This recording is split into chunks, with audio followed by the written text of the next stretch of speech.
This episode is brought to you by Granola, Brevo, Shopify, and Fabric by Gerber Life. If you're in back-to-back meetings and want to stay focused while getting clear, structured notes, try Granola. You can try it totally free for 3 months. Just head to granola.ai/Kwame. That's granola.ai/Kwame to get your time back. If you're looking to level up your marketing, check out Brevo. Get started today or use code ANYTHING50 to save 50% on starter and standard plans for the first 3 months of an annual subscription. Just head to www.brevo.com/anything to take your marketing further with Brevo and Aura. Ready to launch or grow your business? Start with Shopify. Sign up for your $1 per month trial today at shopify.com/Kwame. And finally, if you are a parent thinking about protecting your family's financial future, check out Fabric by Gerber Life. Join the thousands of parents who trust Fabric to help protect their family. Apply today in just minutes at meetfabric.com/Kwame. Policies issued by Western Southern Life Assurance Company, not available in certain states. Prices subject to underwriting and health questions. Today's show is sponsored by Strawberry.me. Let me ask you something. Are you truly where you want to be in your career? Or are you waking up every day knowing that you're capable of more, but you're just not sure how to bridge that gap? Most successful people that I know, the ones that lead at the highest levels, don't figure it out in a vacuum. They have mentors and coaches guiding them.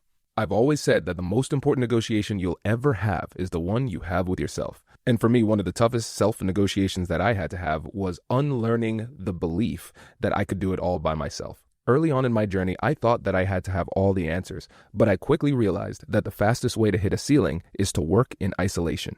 It wasn't until I sought out mentors and professional coaching that I actually learned how to articulate my value and navigate the high-stakes pivots that got me where I am today. And that's why I'm such a believer in what Strawberry.me career coaching is doing. They're removing the guesswork and giving you a direct line to that same level of expertise. What I love about this service is that it gives you the clarity, strategy, and accountability that you need to turn your professional goals into reality. Whether you're trying to land a new job, advance in your current role, or transition into a completely new field, having expert guidance is a game changer. Instead of relying on guesswork or just waiting for the right time, professional coaching helps you to take control of your career trajectory. You'll identify the obstacles holding you back and develop a step-by-step plan that'll help you to move forward with total confidence. It's time to stop waiting. Go to strawberry.me/Kwame and get 50% off your first coaching session. That's strawberry.me/Kwame. It's like therapy, but for your career. Hey, I'm Kwame Christian, and you are about to step into the world of Negotiate Anything, the #1 negotiation podcast in the world where we teach you how to make difficult conversations easier while getting more of what you want in the process. Each episode is packed with practical tips and strategies from the experts. We delve into negotiation, conflict resolution, and leadership skills that are crucial in both business and in life. Whether you're closing a deal, managing a team, or navigating personal relationships, Negotiate Anything provides you with the tools you need to succeed. Our conversations are real, relatable, and most importantly, rooted in practicality. So if you're ready to transform your conversations and elevate your negotiation skills, join me on Negotiate Anything. Subscribe and listen on Apple Podcasts, Spotify, or wherever you love to listen. Let's make every conversation a winning negotiation. Tony, thanks for joining us today. Hey, Kwame, how are you today? Thanks for having me. I am great, my friend. It is a pleasure to have you.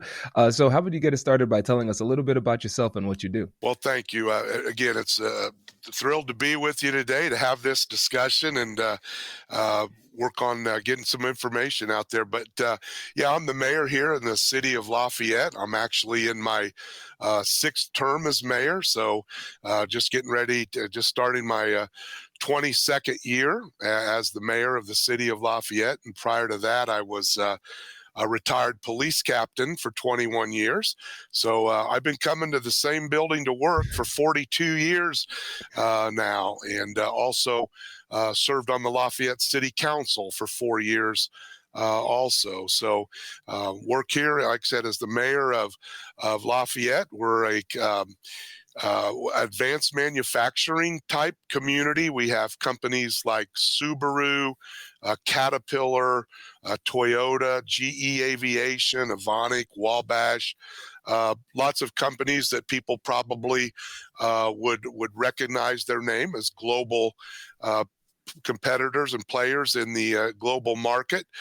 So we're, an advanced manufacturing community here of about 76,000 people, and work closely with West Lafayette, the home of Purdue University, that I know we're going to talk to Mayor Easter in a little bit here also. So love my job. I was born and raised here, and we have 4 kids. They all live here, and we have 9 grandchildren now. So I started here when I was 22 years old. Yeah, I've kind of dedicated my whole adult life to the city of Lafayette. That's incredible. What a testament to service. You've contributed so much to the city with service, and you have also contributed to the population as well. This is an incredible testament to how much you love your community. So congratulations for everything that you've accomplished. Well, thank you. I appreciate those kind words. It does mean a lot to me. I think others would tell you that we are a close-knit community here that does work together very well across boundaries and across political lines and different things like that, and that we try to work together. We're not perfect, but we try to work together to do what's right for our community, what's right for our citizen, and what's really right for greater Lafayette, for the entire community, Lafayette, West Lafayette, and Tippecanoe County. Amazing. Yeah. And I think this is a great place for us to start too, because listeners, in this section of the episode, this is going to be a bit of a reverse interview. Tony's going to be asking me questions. And I'm really glad that you set the stage in this way, because more and more I'm recognizing that when it comes to politics, especially like political lines federally, it becomes incredibly polarized. But when you come to the actual communities, that's where we can really come together, collaborate, and move forward and overcome some of those hurdles. And I feel like when it comes to our approach at the American Negotiation Institute and how we're seeing the future, we think that unresolved conflict and our inability to resolve conflict is the greatest threat to America. We truly believe that. And our communities, our cities are going to be the front lines for really promoting that spirit of collaboration. And so I just want to, again, give you a little bit of praise there, because it's clearly that's part of what it is that makes you so great as a mayor, and what we're trying to do here with this podcast as well. Well, it sounds like we're both very well aligned for the goals that we're trying to achieve, that bring people together, lift people up, and help move, communities forward, and create that feeling of hope and optimism for all people to be able to enjoy that quality of life we want people to be able to enjoy. Perfect. Well, Kwame, I'd like to touch on a few topics today and ask you a question. I think I'd like to start off with, in my position as mayor, we have to work with people of different backgrounds, different experiences, different realities in their life, but to try to bring those people together. And so I know that you work in the area of negotiating difficult topics, but, whether it's trying to get that job you want or that next raise, or bringing people together on difficult topics, what do you see the primary techniques that you like to use that help maybe people find that common ground?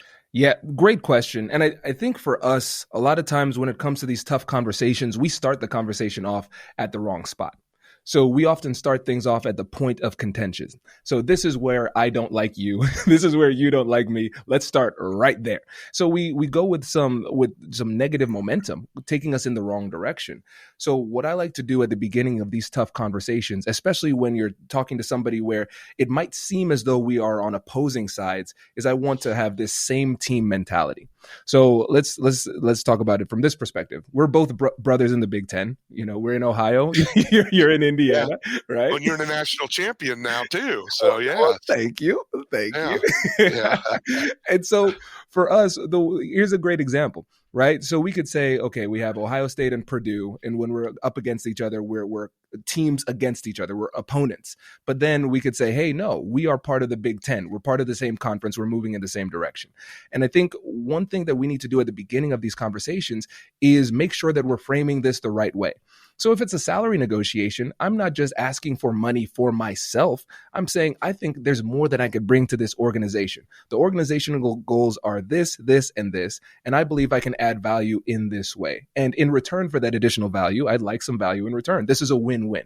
And when you think about it across community lines, we're all part of the same community. We all have the same goals. And once we can start off there, you reduce the animosity, you reduce a lot of the defensiveness, and we can have a higher level conversation. A lot of the times these conversations fail, not because we're not using the right strategies or tactics per se, but it's that we don't set the conditions for persuasion. We don't create the conditions for connection. And because we don't start off in the right place, it's almost impossible for us to end up in the right place. Thank you. Well, to build on that just a little bit, when when you're dealing with individuals that may have significantly different life experiences or circumstances, or across, societal or even political lines, where people come from even different parts of the country or a different country, where experiences are a lot different. Sometimes there's even a level of mistrust, right? Yeah. So, what do you have some advice or tips on, how do you, I know, as you said, look for that common ground, but how do you kind of analyze or work to maybe break down some of those barriers that allows a more in-depth conversation to take place? Yeah, this is a tough one. And I think a lot of times our assumptions lead us astray.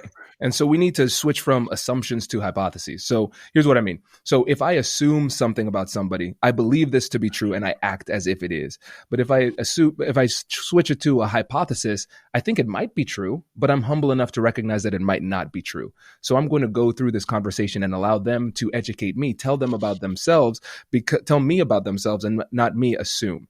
And when I think about it, and I go back to my old psychology days, there are two effects that are coming to mind. We have the halo effect, and then the opposite, which is the horn effect. We always think about the halo effect, but not the horn effect. So if we recognize that there are some positive attributes about somebody, we will then sometimes inappropriately expand that positivity to other things, right? So if I find out somebody's a great parent, a great mother, or a great father, I might then assume that they'll be a great leader because they've done well at something else. That may or may not be true, but that's what the halo effect allows us to do. And then the other side is the horn effect. If I look at somebody negatively or think about a negative attribute of them, I might inappropriately extrapolate negative things about that person as well. So when you bring it back to these conversations, especially when you're talking about division as it relates to politics or background or whatever it happens to be, we will have these assumptions. If we see a little bit of ourselves in that person and we see some positive attributes, we will extend positivity. If we only know something negative, we will extend negativity. So in these conversations, what I like to do is I say we have to pass the vibe check.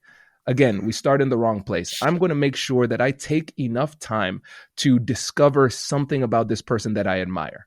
What is it? There has to be something. What is it that I admire? What are the commonalities between us? And I'm going to highlight this because when it comes to the science of likability, there's something really simple that we often overlook. We like people who like us. And so if I can interact with somebody long enough to find something that I like, and then I call that out, then it makes it more likely for them to reciprocate that likability. And now we're building positive momentum. And you're seeing, we're not even talking about the nitty-gritty tactics and strategies within conversations. This is just about human-to-human connection. And if you can get that part right, then the rest can flow really easily. Well, thank you. When we hear a lot about active listening and really listening to what people are saying, and finding that balance between listening and talking, and being, having empathy for people in their position. Sometimes that can be a difficult balance. What's your thought on how to, let people know that you have that empathy and you want to engage in the conversation, but not overstep to make sure that you are actively listening to that person? Yeah, this is tough, and it's made tougher when you disagree with the person or you don't see commonalities with the person too. And I think it's important to recognize that the skill of listening will feel different at different times. So if I'm talking to somebody that I'm familiar with, that I like, and I agree with, it's really easy for me to listen. I love listening. This is great. But if there's any bit of friction, I'm not truly listening. There's going to be a barrier that's put in place. Listening becomes more effortful. And then how we listen is different. I'm not listening to understand. I'm listening to respond and counter and attack. And when you think about trust, at the end of the day, trust is just a positive bias, right? I just like you more. And so I'm going to assume a lot of positive things about you. Our relationship will flow a lot better. And one of the best ways to build trust is by truly listening. And it's not just the biological phenomenon of listening, right? We need to actually prove to the other side that we're hearing them as well. So we're going to listen, we're going to repeat it back, and then we're going to make sure that we don't advance at critical issues until the person says, yeah, you understand it. Because that's a critical check, because they're not just saying to me so I can confirm that I got it right. They're also confirming to them, yeah, Kwame was listening to me. He actually understands. And so for me, I try to follow the 70-30 rule, where I am listening 70% of the time and only speaking 30% of the time. And this is important because it allows the person to feel as though they're being heard. And here's the trick too. I'm never really going to get that percentage. It's an aspirational goal. And it's just a reminder to make sure that I'm listening, because if I'm trying to follow the 70-30 rule, usually it's closer to 60-40 or maybe 55-45, whatever. But it anchors me on focusing on listening more than speaking. And what's really funny is that a lot of times when I do these trainings, people say, okay, well, I'll listen, I'll be empathetic, but what if they don't listen to me? What I've recognized is that listening is often reciprocal in nature. Once I listen to the other person, then they're more willing to listen to me as well. So I just think we have to remember that listening takes effort, and it will be harder in conversations where there's a little bit of friction. But that feeling of effort is not a sign that we're on the wrong track. It's a sign that you're putting forth the effort necessary to listen and respect the other side.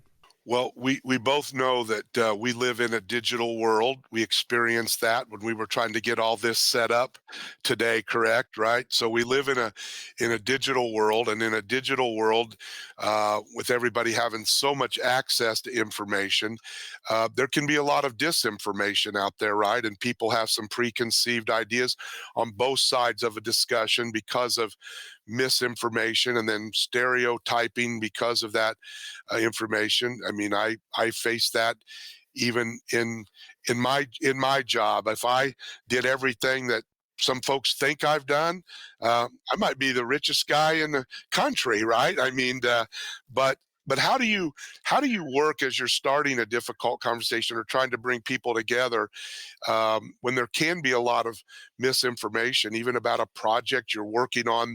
Before you even get started, people put out thoughts about it that are incorrect. I mean, what techniques do you think about when you're trying to get that conversation started on the right foot and get through that maybe misinformation or stereotyping that's occurred?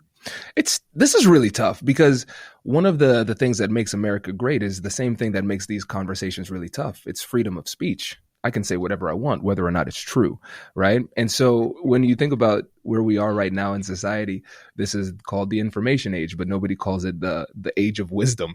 We recognize those things are very, very different. Now, the thing is, regardless of the veracity of what the claim is, there is very little connection between how true something is and the level of confidence somebody has in whether or not it's true. So there could be something that is not true at all, but they are incredibly confident, without a shadow of a doubt, that this is true. As a self-employed business owner, my family depends on me. I think a lot about how I'm going to provide for them, how I'm going to build the business, and how I'm going to support Whitney and the boys. But I had a moment recently where I asked myself a harder question. If something unexpected happened to me, would my family be okay financially? And that's why I got serious about term life insurance and why I looked into Fabric by Gerber Life. Fabric by Gerber Life is term life insurance you can get done today, and it's made for busy parents, all online, on your schedule, right from your couch. You could be covered in under 10 minutes with no health exam required. If you have kids, and especially if you're young and healthy, now is the time to lock in low rates. And even if you already have life insurance through your employer, it might not be enough to fully protect your family, and it probably won't follow you if you leave your job. Fabric has flexible, high-quality policies that fit your family and your budget. We're talking $1 million in coverage for less than $1 a day. Join the thousands of parents who trust Fabric to help protect their families. Apply today in just minutes at meetfabric.com/Kwame. That's meetfabric.com/Kwame. MEET fabric.com/Kwame. Policies issued by Western Southern Life Assurance Company, not available in certain states. Prices subject to underwriting and health questions. Are you ready to take your business's marketing to the next level? Meet Brevo, the all-in-one marketing and CRM platform built to help you connect with customers, boost engagement, and grow your business smarter. With Brevo, you can manage all of your customer interactions in one place, nurture leads with their built-in CRM, and reach your audience through email and SMS, and keep them coming back with powerful automations. But here's where it gets really exciting. Meet Aura, Brevo's AI assistant. Aura helps you craft smarter campaigns by suggesting personalized content, optimizing send times, and even analyzing performance data to help you improve your strategy in real time. It's like having a marketing expert on your team 24/7. And of course, Brevo offers advanced analytics, seamless integrations, and AI-driven personalization. Everything you need to craft multi-channel campaigns that hit the mark every single time. Get started for free today or use code ANYTHING50 to save 50% on starter and standard plans for the first 3 months of an annual subscription. So just head to www.brevo.com/anything and take your marketing further with Brevo and Aura. And so what I like to do is, instead of trying to go toe-to-toe with somebody with facts, I try to be a little bit more curious, because I want to help them to stumble upon their own ignorance in a compassionate type of way. So I'm going to ask them, okay, what is it that you understand about this situation, and have them articulate that, and then pay them the respect of listening. So they know I'm not just listening to counter, I'm truly listening to understand. So they can see, yeah, Kwame gets what it is that I'm saying and why I'm saying it. And then I'll ask them this really simple question. How do you know that's true? Where did you get this information? And I'm not going to ask it in an attacking type of way. I want them to realize that the information that they're currently holding on to is not as sure as they thought. I don't need them to completely come to the conclusion, oh, yeah, I'm completely wrong. Going from complete certainty to completely wrong, that's almost impossible to do. It's a big jump. It's a massive jump. But if I can just inject a little bit of humility and a little bit of uncertainty, then that gives them what is necessary to actually listen to me. Because they say, you know what? There might be something that I'm missing. I'm wondering what he has to offer. What does he have to say? What does he know? And now we have an exchange of information. And I think it takes a lot of patience too, Tony, because when we're having these conversations, and again, patience is a bit of a luxury sometimes, but we have to recognize that in that first conversation, we might just inject that humility where they're saying, oh, you know what, I might not know what I thought I know. And it might be the second conversation or the third conversation where they say, okay, you know what, I used to believe this and now I believe that. But I think it starts off still with giving the person the respect of listening. Because a lot of times when people have these beliefs that are unsubstantiated, they're dismissed so quickly that it actually has the opposite effect. They become more entrenched in their position. And now it's not about what the truth is. It's about me versus you. And so I'm not going to move my position simply because I don't want to give you the win. Right. and that becomes a really, really dangerous situation. So again, sometimes we try to set people up just so we can dunk on them. But this might be a surprise, but people don't like getting dunked on. No. And so it's a tough situation, but just remembering the fact that there's a big difference between being right and being persuasive. And there is a method of communication that can get us where we want to go. That can give us the confidence to use the proper techniques and actually accomplish the goal. Hello, my friends. Before we get back to today's episode, I want to ask you a question. Have you ever wondered how to elevate your team's negotiation game and how you can help the folks on your team have better, difficult conversations? At the American Negotiation Institute, we offer transformative keynotes and workshops tailored to empower professionals with top-tier negotiation and conflict resolution skills. Whether it's a keynote for your next event or hands-on training for your team, we've got you covered. Don't just negotiate. Master the art with the American Negotiation Institute. Click the link in the description to find out more. Elevate, negotiate, and succeed. Thanks for joining us. Pleasure to be here. Thank you. Yes, it is a pleasure to have you, my friend. So how about you get us started by telling us a little bit about yourself and what you do? Sure. I am the 10th mayor of the city of West Lafayette. I'm just starting my second year in office, though I've worked for the city for a number of years previous to that. And my entire career, honestly, has been built around what it means to be a community where people want to live, and what do we create a community to look like, to feel like, to operate, to be an attractive place for people to move themselves and their families. A little bit about West Lafayette. We are the home of Purdue University. So in addition to our 45 plus thousand residents, we have this fall 55,000 students as well. So it's a bustling community. We're one of the most densely populated communities in the state. And they're a very young community given our collegiate population. So it is a very dynamic, very interesting place to be right now. And every day is different depending on what what uh what game Purdue is involved in that day, to bring up a sore spot. Definitely. Oh, this is great. And we're so excited to have you. And listeners, this is the part of the interview where I am handing the metaphorical microphone over to Erin, and Erin's going to ask me some questions, and then we're just going to chit chat, and then I'll ask Erin some questions at the end, and then we'll roll out. So Erin, you are the leader now. All right. So we have been extraordinarily fortunate in a multitude of ways with our relationship with Purdue University. One of those is that we have a really attractive and desirable school to attend, which is great. And we are supportive of the university's efforts with so many of the things that we have happening, and we're fortunate to have happening.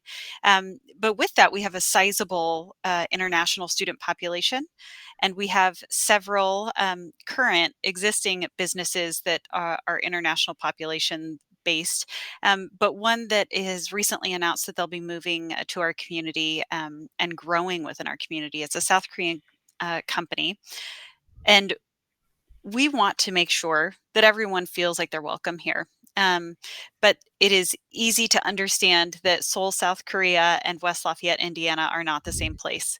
So how do we bridge that gap in terms of community?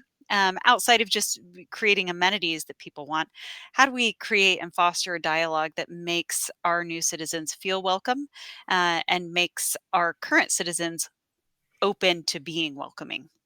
Oh, this is such a great question. And I think one of the things we have to first appreciate is the complexity of this, because we have business interests, we have community interest, we want to make people feel welcome, and all of these things coming together. It's difficult. And I don't think there's a perfect way to do it, but I do think that there are some principles we should keep in mind as we are going about doing it.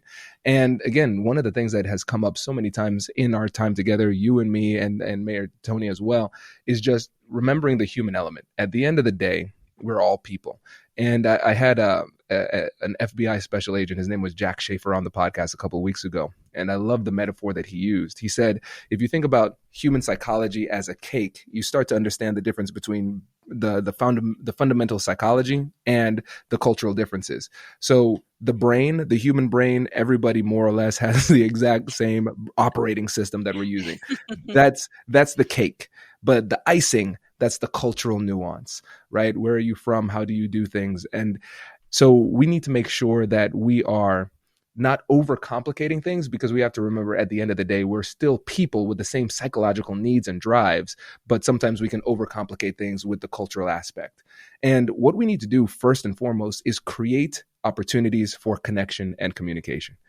That's number one, because when you think about a lot of well-intentioned diversity programs often miss this one thing because we talk about the mistakes that people can make. Like talking about bias is very important, but if we overemphasize bias and not talk about how to actually connect with people who are different, then people will say, "Oh, my subconscious bias could have a negative impact on people. I could be unintentionally offending people. You know what I'm going to do? I'm not going to make a mistake. I'm not going to interact with people." And then we are almost inadvertently dissuading people from doing exactly what they need to overcome those biases. So, the number one thing we need to do is create opportunities for connection and collaboration. What are we here to do as a community? Because even though you might come from a different place, ultimately, once you're here, we're playing for the same team. What are our common goals and how can we integrate in this type of way? And if we just are intentional about creating these opportunities for connection and integration and communication, the more we're able to do that, the more people will organically connect and feel more included. Great. You raised something that was an interesting point, and I think about this a lot, not only in my own career, but for other people who are looking to have difficult conversations and how they do that. Um, I can remember early in my career, I had to have a very difficult conversation. As it goes with anyone, at least once in their life, didn't handle it very well, and it can be a deterrent to having hard conversations when you're worried about not having it the right way. So, let's say you do have a hard conversation and it doesn't go well, or you feel that you've misstepped. How do you repair that, reestablish that trust in a way that you can move on? And this is actually will be great for anybody who's looking in to go to any level of leadership. This was a valuable answer, no matter what. Yes, yes. Well, maybe we could approach this in a bit of a comical way. Let's go back to the cake analogy that I use. Now, let's say I'm bringing this cake and then I trip and I spill all of this cake on you, right? And then I run away. And then a couple of days later, I just come back and act like everything's normal. You're going to say, "Well, what about the cake? You're not going to address this?" But that's kind of weird that you didn't address this. Right. And one of the things that great negotiators do is so simple but so easy to overlook because it's scary to do is state the obvious. State the obvious. I messed up. I messed up. And this is how I messed up. I did this and I should have done that. And I'm sorry. And that's it. But our ego can hold us back. And a lot of times we judge ourselves so harshly. And then we assume that other people are going to judge us that harshly. And so we say, "Listen, I've beaten myself up about this for the last few days. I cannot take any more abuse. I'm just going to pretend that this didn't happen." And then we essentially unintentionally gaslight the people who are closest to us by not admitting our faults, because it makes it really difficult for other people to trust you again if they feel like, "Oh, I just got insulted by this person. They could tell that my feelings were hurt and they didn't acknowledge it at all. I have no reason to believe that this will not continue to occur." Mhm. Right? So the mechanics of the conversation are really simple. The challenge is emotional, it's internal. We're too afraid to just put ourselves out there and potentially get that backlash and ridicule. But the reality is that the most likely, I don't know your situation, most likely you are a human who is also talking to a human. And Mhm. that human has probably also made mistakes. And if they can see that you had the courage to own it, then it will help them to overcome it and give you another chance. Another, thing that's been on my mind is the negotiation, which it truly is a negotiation, of trying to create and solve problems within a community from a policy perspective and other perspectives. Um, and really hearing what the problem is. Is the problem the policy or is the problem the issue? As you're Mm. talking to citizens, and let's use housing as an example, because it's a relevant conversation, I think, anywhere at the moment, but particularly where we are. That any housing related matter, there's an assumption that it's only to serve our students. And Mm. there is some part of that that's truth. We do serve our students through housing related policy.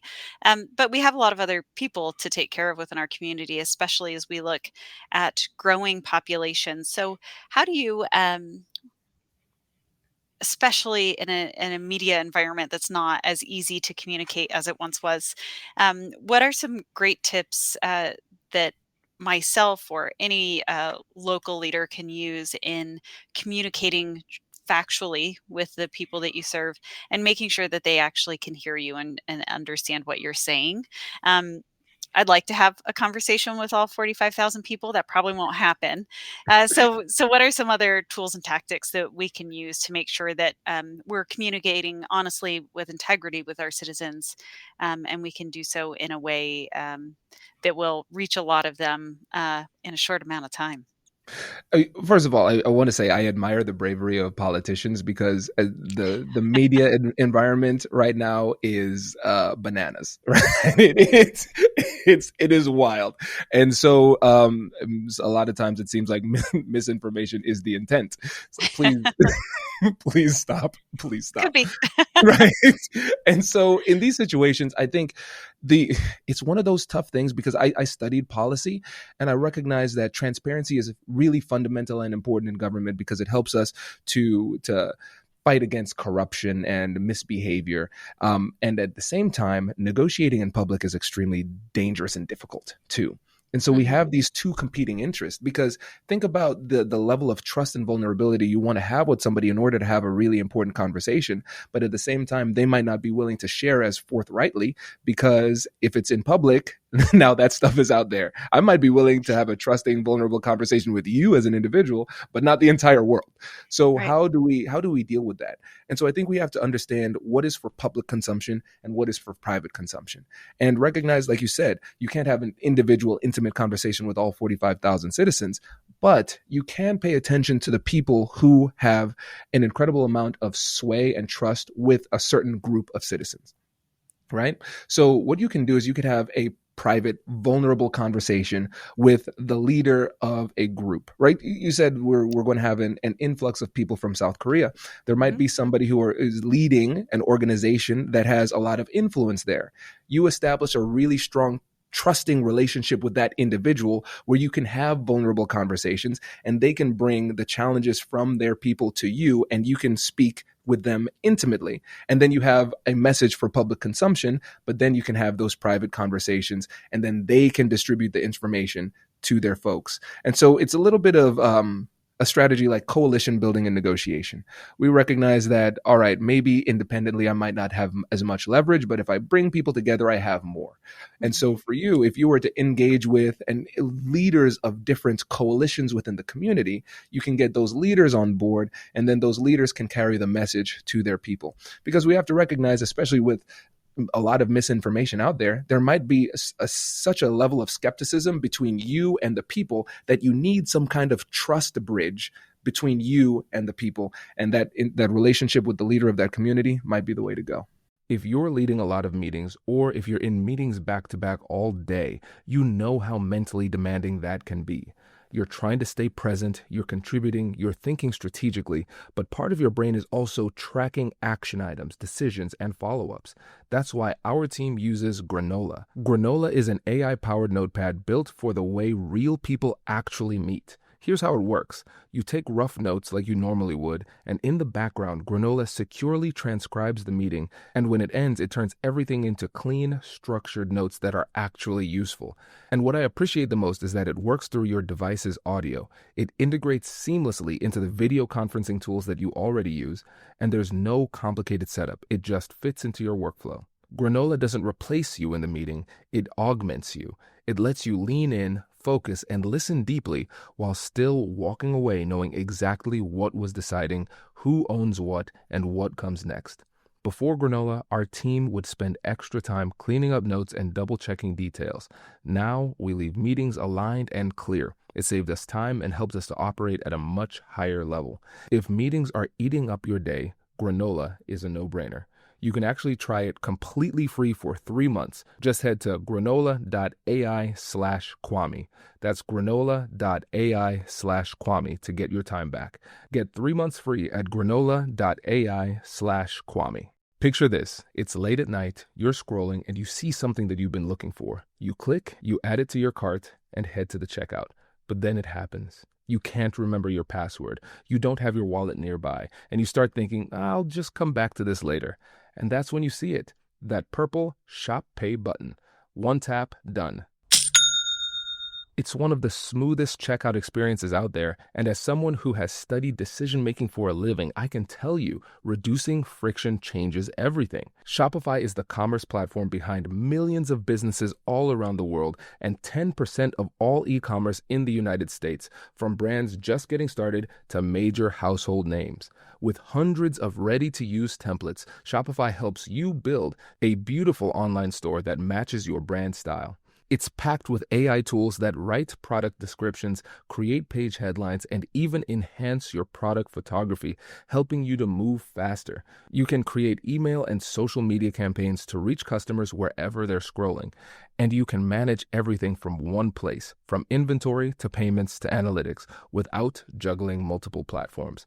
See less carts go abandoned and more sales go with Shopify and their Shop Pay button.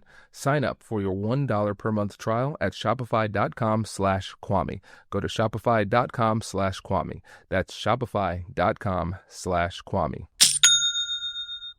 So, for you, having such a massive and monumental institution like Purdue University here, it creates a lot of opportunity, but it also creates challenges.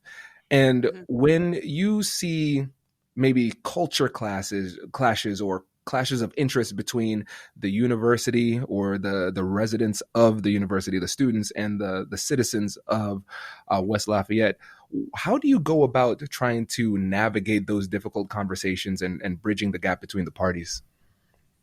Sure. So, as an example, I have the perfect example right now, and it's housing. Our university has been growing leaps and bounds, and that causes a lot of tension within our community. Now, I understand that it creates tension, and there are real problems that we need to jointly work together to solve. On the other side of things, I'm not averse to more people being educated. And so I think there's a benefit certainly for our community and for a general population as we have more students who are really, really well skilled in the sciences and ready to take on some pretty major challenges for the future of all of our communities. But as we look at the housing issue, we have to stay coordinated on housing in its entirety, making sure that we're building enough housing and not too much housing, that we're building the right kind of housing, and that we're working together on that. So whether it's just that one issue, we could have several meetings on annually. And in fact, we do. But I think one of the most helpful things is that there are a few members of the Board of Trustees that I have had a relationship with since I moved back to town and started working. I chose to come back in this area. And that has been very important because they know that if I'm going to call them, it's going to be meaningful. And I need either their support or their advice or their attention because we have an issue that needs to be solved and we jointly have a responsibility to solve this issue. Like I said, housing is the perfect example, but I'm sure that there are several other things for any campus community relationship. Somebody could throw out an issue and we've probably dealt with that. So recognizing that to your point earlier, there are absolutely some things that can, should, and must be public.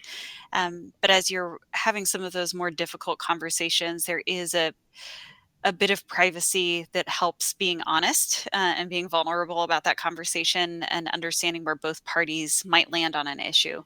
And some of those issues are really difficult. Some of those issues have to do with the safety and security of our community and the safety and security of our students as well. Both institutions have public safety arms, obviously. So making sure that we are collaborating appropriately. And so whether it's police and fire, whether it's the building administration, the research division, their foundation, we work very closely with the university at every level. And I maintain a regular meeting with President Chang. Incredible. And again, it just comes right back to the relationships, right? Because we have these relationships, we can have these tough conversations, and we can work collaboratively to work through those. And as we wrap up, because I want to respect your time here, I want to focus in on something that you said, which I think was powerful. You said it in passing, but it was powerful. You didn't say, I had to come back. You didn't say I was forced to come back. You said I chose to come back. And Yes. earlier in the interview, you also said you want to create a community in West Lafayette where people want to live. And so when you're thinking about how you create this community and make it more enticing for other people and make it more inclusive, what are some of the key things that you focus on in order to make that happen? Sure. When I left my previous employer to come work for the city, I was sitting at a diversity roundtable meeting. It's a group that meets monthly, and it was one of my staff responsibilities, but really became a personal responsibility because I enjoyed being there and I enjoyed the conversation we were having. And I will absolutely never forget one of the members of that audience saying, I want you to remember when you leave here that not everyone feels safe in every space. And I want you to think about that Mm, as you design new spaces and what they look like and how not just people like you feel safe interacting in those spaces. And that was I don't want to say it was hard for me to hear, but I wasn't expecting to hear it. And so I was incredibly grateful that somebody said it, right? That they mhm, had the courage to say it in that meeting, that as people who are responsible for the design of a city, that we need to think about how it works for everyone within the city. And I have taken that in addition to all of the quality of life work that I'd done previously to think about every decision that we make. How are our parks designed? And do they create an environment with everyone in mind? Can somebody with ADA restrictions get around the park and enjoy it the same way as an able bodied person? mhm, Um, do we create spaces that feel safe for women and children who might feel vulnerable in open spaces? Do we create spaces that feel warm and welcoming to everyone, not just some of the people who live in that space? And so when I moved back to the community, I had been working in politics. The only two times I've really worked in politics. Um, and I chose to come here because there were there was a low barrier to entry for solving problems. So it was easy mhm. to get a hold of people like Mayor Roswarski and Mayor Dennis, my predecessor, and others within the community that if you really wanted to see something change and you wanted to have your voice heard and create cool, interesting things for the young people that were living here that didn't have a great outlet at the time, uh, that you could be taken seriously and you could find a job working in that field that would move whatever initiative that you were passionate about forward. That still exists, which I'm really proud that that exists in our communities today, and that people can make remarkable change because we're still accessible. We're still small enough that truly one citizen's effort makes a really big difference. That's powerful. That's powerful. And I think that also speaks to the leadership in your community as well, that you're Mhm. willing to have these conversations, even though they're uncomfortable. And a lot of times we prioritize comfort over moving things forward. We prioritize comfort over progress. And if you're not feeling uncomfortable, then it's likely that you're not growing either. Right. Yep. And, I think a lot of times, especially when it comes to issues of inclusion, and making sure people feel like they're respected, regardless of their background, their race, gender, ethnicity, whatever it happens to be, is that sometimes it can feel initially like an indictment, like, oh, you're saying I'm a bad person. No, the reality is sometimes we simply cannot see what other people can see because of our perspective. I'll give a simple, benign example. My wife and I are proud nerds, and for Christmas, I got her a pair of those AI glasses with the camera. And after I got Whitney her pair, I got jealous and I got mine the next day for myself. And one of the, one of the things that has been so fascinating is seeing videos from her perspective and her seeing videos from my perspective. And I look at the videos she has of me, and I'm like, "That's what I look like. What am I, a dinosaur? Why am I so big?" And she's like, "That's what I look like. I'm tiny. I'm really small." Right. And so we've been married for 14 years, but we haven't been able to see each other from that perspective. Right. And so it's not an indictment of me as a bad person or her as a bad person. It's just the fact that because of our perspective, it's limited to what Mhm. it is that I've experienced. And so you have to have these conversations in order to understand what it is that we're missing and how we can improve. Absolutely.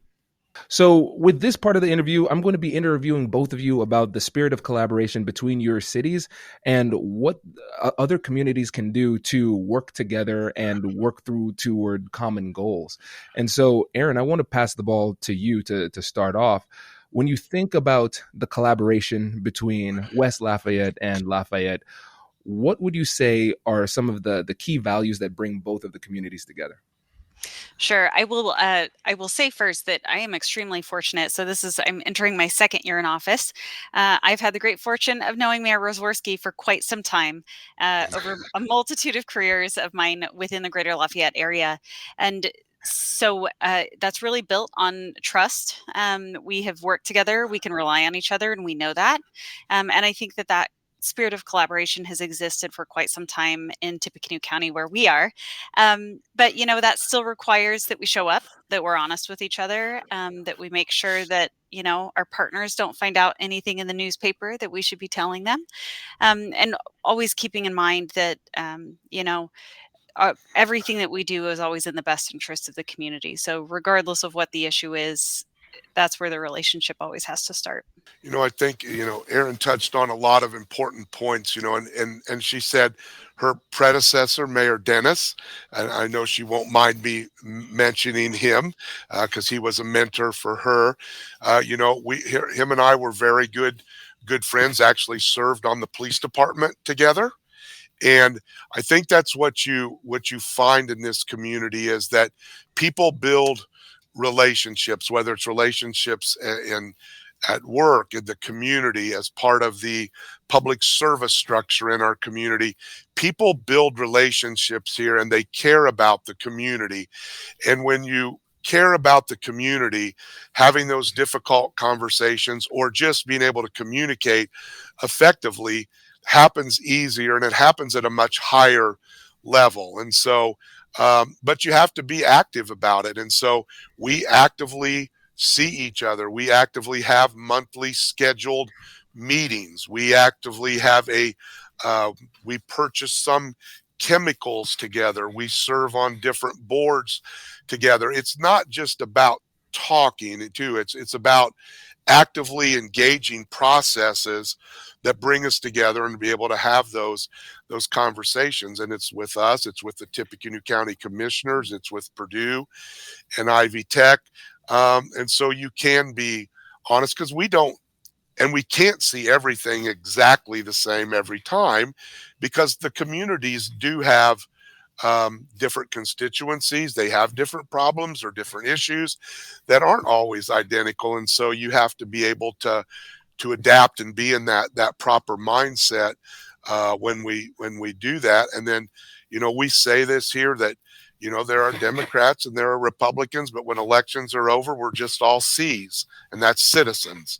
And that's the way that we look at it on how do we move forward now as citizens, like everybody else, to move the communities forward. If you think about it, just real quick from a civic standpoint, in the city of Lafayette and West Lafayette, there are only two full-time elected officials. That's it. The mayor and the city clerk. There's a city council of 9 people, which are part-time counselors that come to certain meetings and do certain things. But there are only 2 full-time elected. It's not big government for the top down. It is small government. And that's why it's even doubly important that we have those relationships, because a lot of decisions have to be made and a lot of communication with the community have to come directly from us. Yes. And what I love about both of your answers is that even though we're talking about big decisions that need to be made, there are lives, there's money on the line. But when it comes down to it, we're still talking about relationships. We're still talking about trust. We're talking about genuinely caring about each other and about the community. And at the end of the day, a community is nothing but a collection of people. Same with the government. And if we can start with that people connection, now we can expedite and improve upon these conversations that we're having. But again, we have to start with those relationships. And I think a lot of times we can make the mistake of focusing on becoming better professionals, but not focusing on becoming better humans, better people. And if we just continue to focus on the people and the relationships, now that is the catalyst for future conversations. And now we're not going to just say it's all, unicorns and rainbows now, right? Because at some point you have to have some of those tougher conversations. And so beyond just the foundation of the relationship, Erin, when you think about some of the tougher conversations where big decisions need to be made, what are some things that people should keep in mind when it comes to making sure that we can have those conversations effectively? Sure. So on the local government side, we are asked constantly to provide our support for a multitude of things.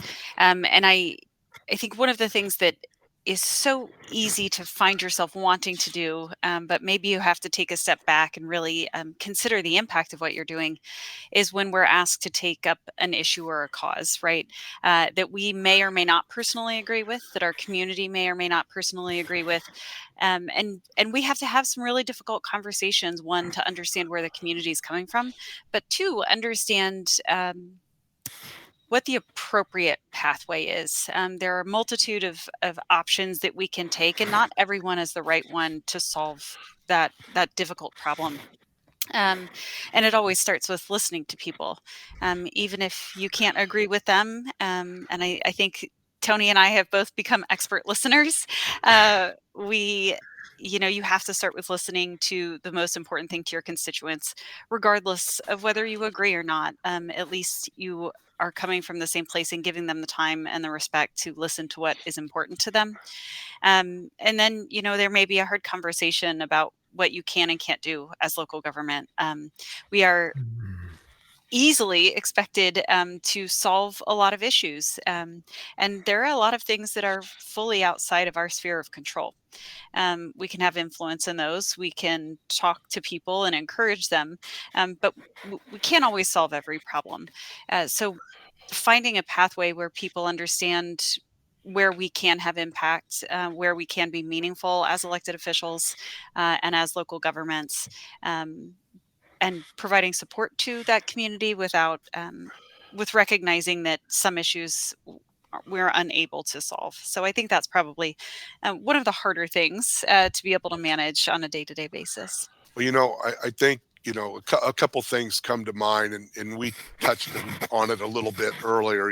When you think about whether it's Erin and I are within the political or public sphere or with other constituency groups in the community, you really have to get in that mindset, right?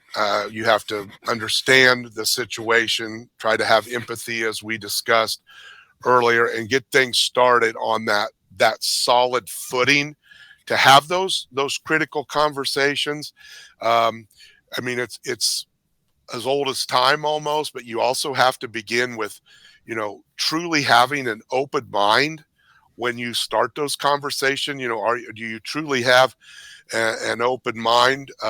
Because issues are typically complex. Sometimes they're really simple, but they are typically complex. And so do you really have an open mind to different points of view and different perspectives that might be brought to the table from different life experiences and shared or not shared values of the people that are discussing the topic?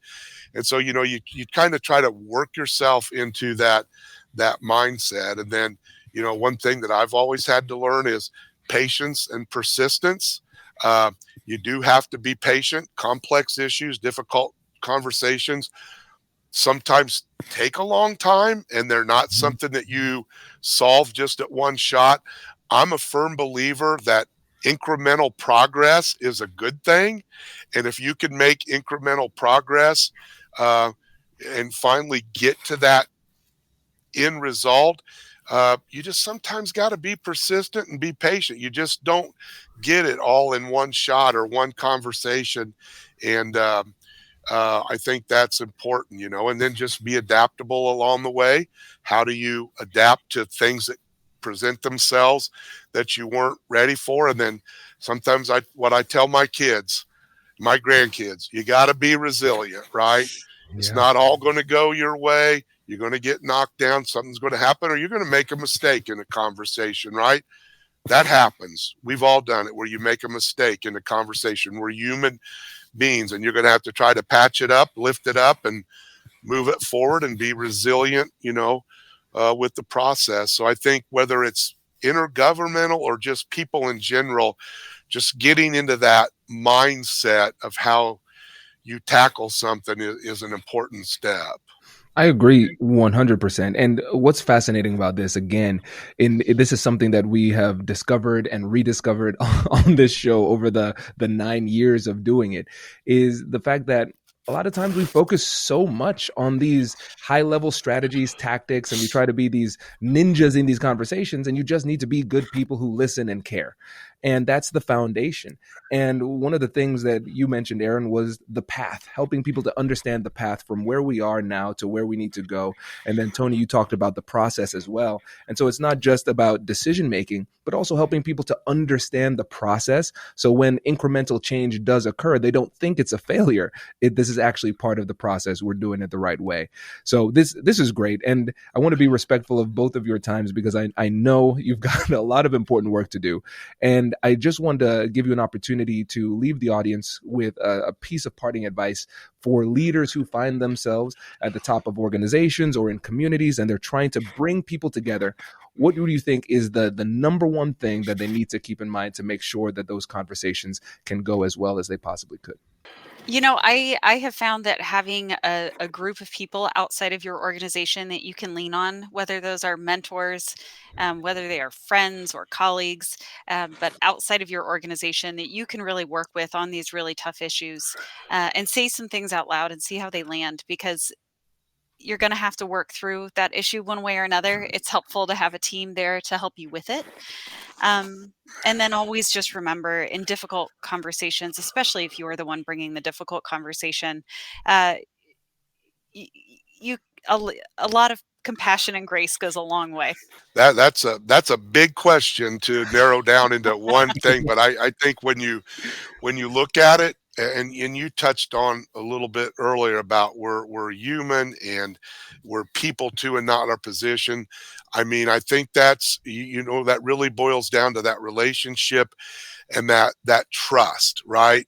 That people believe, because the conversation all won't go easy, that we truly care about them, the situation, and the community, and that through critical thinking and a problem-solving process that's human, we're trying to reach the right and fair decision, and we're willing to admit that we're not perfect, and we understand that. I mean, whether you're trying to convince your kids to do the things you want them to do, or your grandkids or people, it's about building that trust and somebody walking away, being able to go, I don't maybe agree with everything, but I believe he's trying to do the right thing. And when you can get that, and you can't just build that with one conversation, you kind of have to conduct yourself over a period of time, over and over, to build those relationships with people where they're willing to work with you because they feel that way. And I think that goes a long way to helping solve the problem, reach a good decision. You got to be able to admit when you made a mistake and say, hey, we messed that up. We need to take a step back and start over, because you're right. Because most of the time, all of us have a tendency to think we know what's going on. And at the end of the day, when the process was done, we realized there were a lot of things different than what our initial assessments really were. Wait. Now, before you sign off, I have something to tell you that I've never told you before. Just kidding. I've told you before, but you should listen to it again. I want you to know about Negotiate Anything Premium. Imagine all of the things that you love about our traditional feed, plus so much more. I know you like our traditional feed because you're at the end of the episode. And with Negotiate Anything Premium, you'll get more bonus content you've been asking for, more of the expert insights that you can't get anywhere else, and more exclusive behind-the-scenes access into every conversation. Are you ready to get more of what you want out of your life, career, and every conversation? With Negotiate Anything Premium, you'll have access to more high-level, custom-designed content and insights, giving you the tools you need to negotiate higher salaries, better deals, and better relationships in your life and career. Once I had a listener share that Negotiate Anything helped her to negotiate a $53,000 raise. Could this be you? What would that mean for your life? I've seen firsthand the impact this model has had on my life and the lives of my corporate clients, and I am confident that it can do the same for you. Are you ready to negotiate more of the best things in life? Click the link in the show notes to learn more. I'll catch you later.